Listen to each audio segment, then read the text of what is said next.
Hey everyone, welcome to another video of the Nameless Thing. So today we're taking a look at the Superior Spider-Man #1. So guys, this is an issue that I'm so glad to finally have in my collection, because back when this issue came out and when I was reading the stories online, it totally blew my mind to just to come with terms with the fact that Peter Parker was dead and he was so brutally defeated by Doc Ock by swapping places with him, leaving Peter to die in his old dying body. And Doc Ock now lives in the body of Peter Parker as Spider-Man, and he decides to take on Peter Parker's mantle as the superior Spider-Man and continue his legacy in his own way.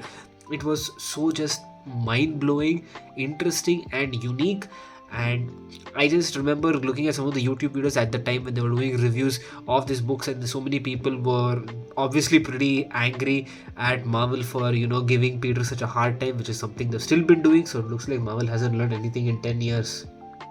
But then again, that's nothing new.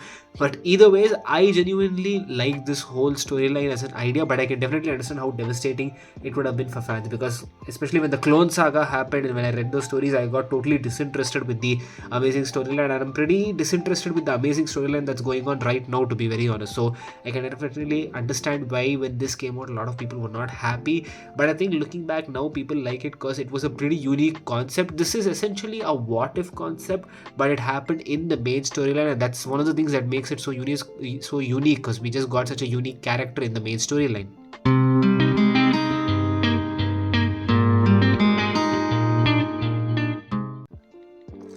As you can see over here, I've got the screensaver of this connecting cover that was done by J. Scott Campbell. And if you look towards the left, you see Peter Parker Spider-Man with Mary Jane, and that was the cover of the Amazing Spider-Man 700, which is where the death of Peter Parker happened. And if you see on the right, you see the new Superior Spider-Man, which was supposed to be Superior Spider-Man #1.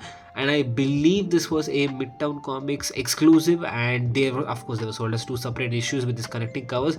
But it looks pretty sick and badass, and these things are hella expensive when I checked online, so I probably would not get it. Plus, I would probably prefer to get it a full digital image as a poster rather than have two comics next to each other. But still, it's a pretty great work done by J. Scott Campbell, guys.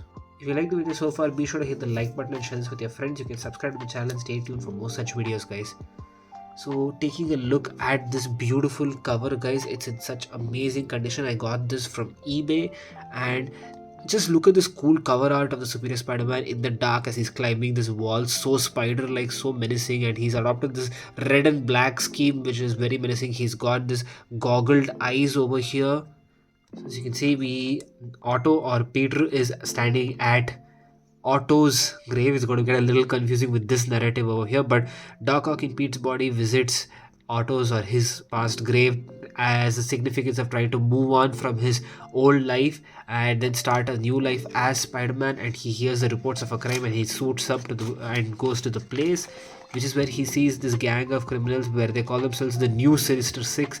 And we see the new Superior Spider-Man swinging into action. And as you can see, this is the whole Spidey. He's got this toes, and apparently this Spidey also has claws, and this guy's hella menacing, because first of all, Doc Ock is a straight out villain. He's not a hero, so he's very menacing. He knows how villains work. The heroing bit is actually very new for him, but he is scientifically a very brilliant guy, but he is extremely arrogant, as we have seen in many movies and animated series.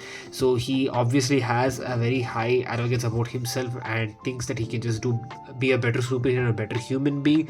And he's right now just gloating with the fact that he just cheated death, and he's ogling at Mary Jane, which I guess is not wrong. But then he again goes to fight the same Sinister Six as he saw through the last time, and this time he comes up with some new technological gadgets to stop each and every single member. And he got this all because Peter Parker at the time was working at Horizon Lab. So using the facilities of that scientific laboratory, he comes up with new scientific equipment to stop each and every one of these villains, which is a consistent theme that you will see over the whole Superior Spider-Man storyline.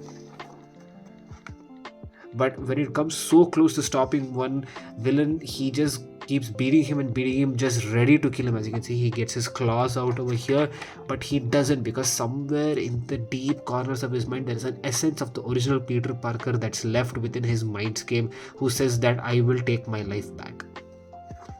Just a quick glance and an overview of the first issue of the Superior Spider-Man storyline, guys.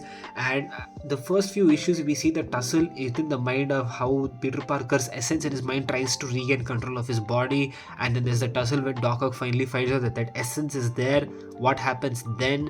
And this also later ties into the Spider-Verse storyline with the whole, Spider-Man 2099 coming back into the past or his current present, and then that ties it to the whole Goblin Nations, which is essentially two villains going against each other. Because I loved that series, because it was had that series finale also, that we finally got Peter Parker back. Overall, I really like this line because it was hella interesting for a Spidey reader, and this line also resonates with me at that time when we had Gameloft and we had the Spider-Man Unlimited game that was there on Android, and I just used to love that game because we had so many Spider-Man costumes that we could play with, and that game was also goated. So there's just a lot of nostalgic memories for me with this storyline, and even his tie-in with the Spider-Verse storylines.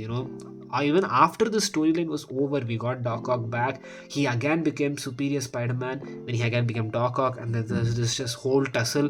And I guess it worked the second time around when Volume 2 came out, but the third volume was not that good at all. I didn't like it. But you let me know your thoughts about this character in the comments below, guys. Let me know what you thought of this series, what you thought of this take written by Dan Slott and with this amazing artwork done by Ryan Stegman. I will catch you guys next time, guys.